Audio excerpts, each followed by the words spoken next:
Hello and welcome to Africa Today. I'm Vuyiswa Ngqobongwana, and this is Press TV's weekly look at key issues affecting Africans both on the continent and outside. In today's show, we'll be examining how the Western media portrays Africa. In general, it does seem to be accepted that bad news is what makes the news. And if you watch the Western media's coverage of Africa, you might be forgiven for thinking that Africa is a continent of countries where people are either killing each other, starving to death, or begging for help from the rest of the world. In fact, for a lot of people in the West, the most and perhaps only beautiful thing about Africa is its wildlife. With me, to share a more expanded view and to discuss why there is such a narrow focus on Africa are writer and broadcaster Dr. Vincent Magombe on my left and commentator on African affairs Ayo Johnson. And on the phone joining us also is Ebere Nzewuji, the African correspondent for Ben TV here in London. Gentlemen, thank you so much for joining us. I want to start off with you, Vincent, as someone who has worked quite extensively with the mainstream media, especially the beloved BBC, depending on your perspective. Now, why is it, do you think, that we see such a plethora of negative images, poverty and death? It cannot be something that is done sort of by mistake. It is something that is an agenda-led, I believe. I mean, it's agenda-led, but it's also almost intrinsic. It's something entrenched into the culture and traditions of the BBC or Western media. Yes. They have particular sort of ways in which you have got to represent the other, very different from sometimes how they represent themselves or Western society. I'll just give you one little example. A few years ago, I had a wonderful discussion, a debate, actually, public debate with a columnist of one of the big newspapers here, in UK. He had written a book about Liberia, so it showed bloodshed, killings, war. When I read that book, what was left in my memory were heads of people cut off on plates there.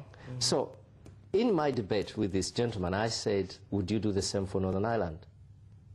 And he suddenly said, no, I couldn't, because anyway, Western society itself wouldn't allow. The BBC or any other media in the West knows where the limits are. If there was a bomb or something in Northern Ireland and somebody was dead, there's no way anybody's going to get anything, because there are things like respect of the family. The family will find it, the public will find it extremely abhorrent. So why do they do so to Africa? They will claim they are trying to show the truth, the facts. But I think where they get it wrong is, you say showing the truth, but is it the real truth? Yes. Well, talking about the truth, I'd like to come on to you here, Ayo Johnson. I mean, what Vincent is talking about is something that seems to have been perpetuated right from the very beginning of the Western world's contact with Africa. I mean, just to look back at what certain historical writers were saying about their contact with Africa, there were some fantastical descriptions of people with no heads and eyes in their shoulders and all kinds of horrific images. Do you think what we are seeing today is a direct extension from that experience of the other, as we are called, really? It's almost like we are separate in terms of our humanity from the rest of the world. Yes, absolutely. Clearly, the West, and especially if you look at Britain, for example, their area into Africa, the colonialism that followed then, that mindset is still there. And of course, negative tones, negative messages have been coming out of the continent for some time, and it's quite indicative of the mindset, and more so about the fact that they lack the understanding of what strategically how important Africa is.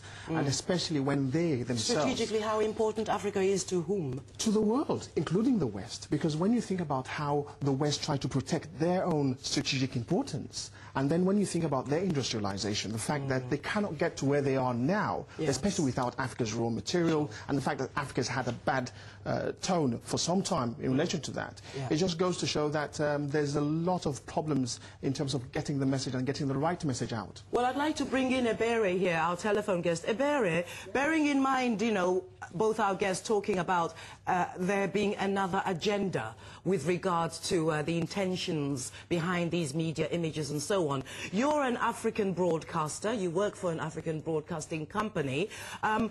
I would assume you don't have that agenda against your own people and your own continent. How do you fit into the mix of what's available within the Western media? Because you're based here in London. Where do you fit in this? What would someone see if they saw Ben TV that was different from what they normally see?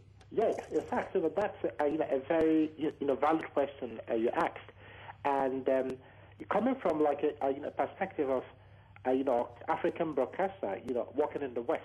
In fact, we say at my own channel, specifically, is to bridge the gap, because there's a lot of information gap, between the West and Africa. Often it is being manipulated. From our point of view, we also say that there are so many good things that are coming out from Africa as well, and the West deliberately don't, talk about it.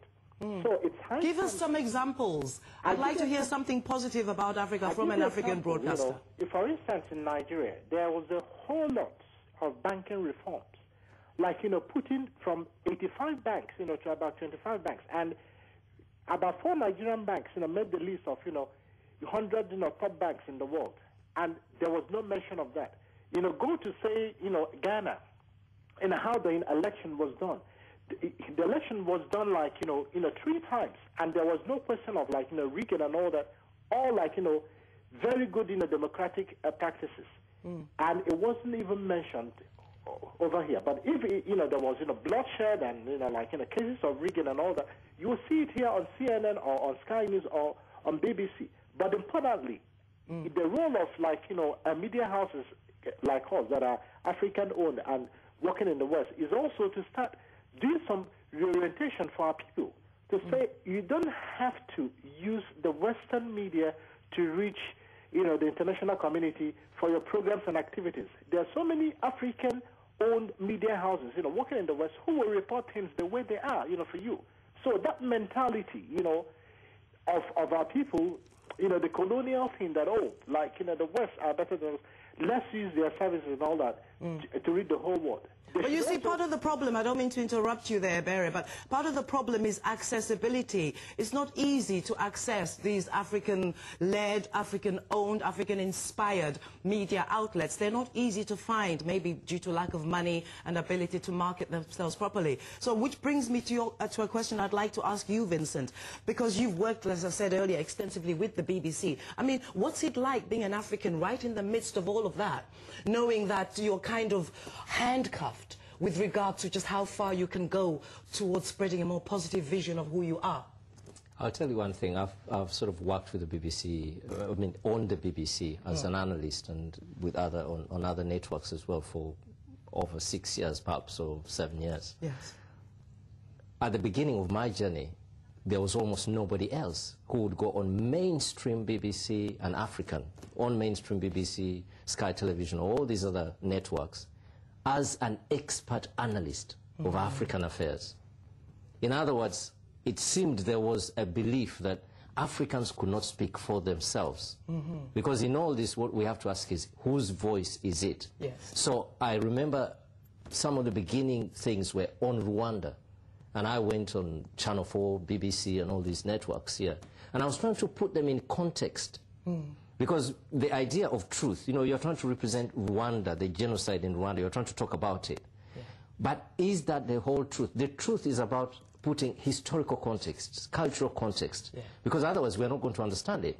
That is, Western media is very good at just showing, the bones. But did you find it frustrating? Because, like you say, they'll probably say you've only got 20 seconds, Vincent, to explain everything. So you could only come out with a sound bite. You had to use sound bites. But it was very difficult for me because even within those 3 minutes of analysis, you had to try and make sure that you quickly bring in what is the cultural background to this, what things are happening in Rwanda, what are the historical roots of it. And also, because it's one thing to report facts and report famine, report war.